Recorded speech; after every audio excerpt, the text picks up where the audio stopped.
Entre-temps, une autre voix s'est fait entendre, en Belgique cette fois. C'est la voix d'un homme au destin exceptionnel. Il s'appelle Paul Panda Farnana.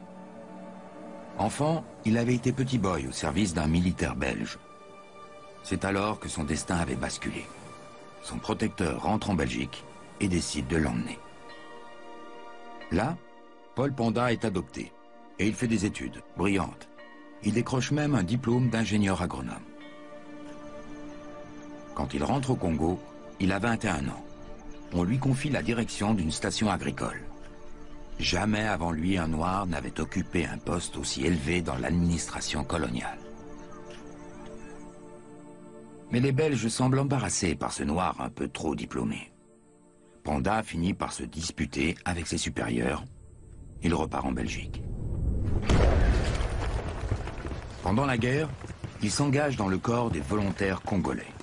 Il se bat contre les Allemands à Namur. Il est fait prisonnier. En Allemagne, on l'exhibe en spectacle, comme un animal dans un parc zoologique. Une humiliation qu'il n'oubliera jamais. À la fin de la guerre, Paul Panda est de retour à Bruxelles. Suite au refus de la Belgique d'accorder une pension aux vétérans congolais, il fonde avec quelques amis l'Union congolaise et il en devient le porte-parole.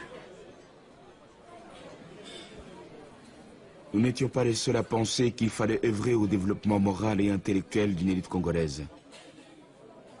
Nous étions soutenus par plusieurs personnalités, dont le leader socialiste Émile van der Velde. Ensemble, nous avons créé une école pour Congolais à Charleroi. Nous voulions montrer que nous étions capables de collaborer avec les Blancs, mais qu'il fallait qu'ils nous associent peu à peu à la gestion du pays. Quelques mois plus tard, à Bruxelles, Paul Panda participe au premier congrès colonial qui se tient dans la salle des séances au Sénat. C'est un peu un congrès de propagande. L'administration veut intéresser davantage les Belges à leur colonie, susciter les vocations. Paul Panda est le seul noir qui était invité à s'exprimer. Messieurs, puisque la colonisation s'adresse aux Noirs, il est juste que vous écoutiez leur voix. Les Blancs dirigent et ils dirigent seuls. Ils doivent s'appuyer davantage sur les Congolais. Nous sommes prêts à apprendre et à collaborer. Mais il faut pour cela développer l'instruction, créer des écoles, investir dans l'éducation. Les Congolais, messieurs, veulent participer avec vous à l'édification de leur pays, car c'est bien notre pays. Nous sommes maîtres de notre terre. Enfin, monsieur, il faut rappeler que de nombreux abus ont été commis au Congo. Et ils sont commis encore. Il faut y mettre fin, il faut en finir. Surtout avec le travail forcé, indigne, d'une nation telle que la Belgique. Paul Panda n'est pas compris. On se méfie de ce noir à la langue trop bien pendue. La presse conservatrice pense qu'il exagère.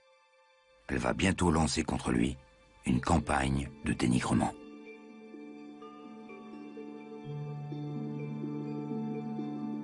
J'ai été très déçu par ces réactions.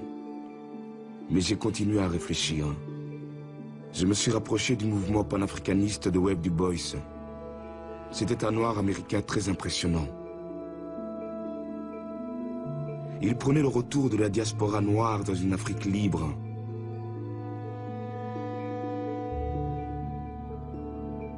J'ai participé à ses côtés à une conférence panafricaine qui s'est tenue à Bruxelles. Là, j'ai rencontré des intellectuels noirs et blancs qui m'ont ouvert les yeux. J'ai réalisé que le Congo devait retrouver son indépendance, revenir à ses traditions.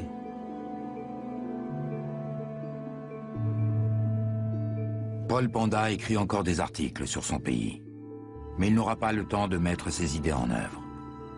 Il meurt quelques années plus tard dans des circonstances mystérieuses. Le gouverneur général tire alors une étrange conclusion de ce que fut la vie de Paul Panda. Il interdit désormais aux agents belges rentrant en congé d'amener en Belgique des Noirs avec eux. En somme, pas d'élite, pas de problème.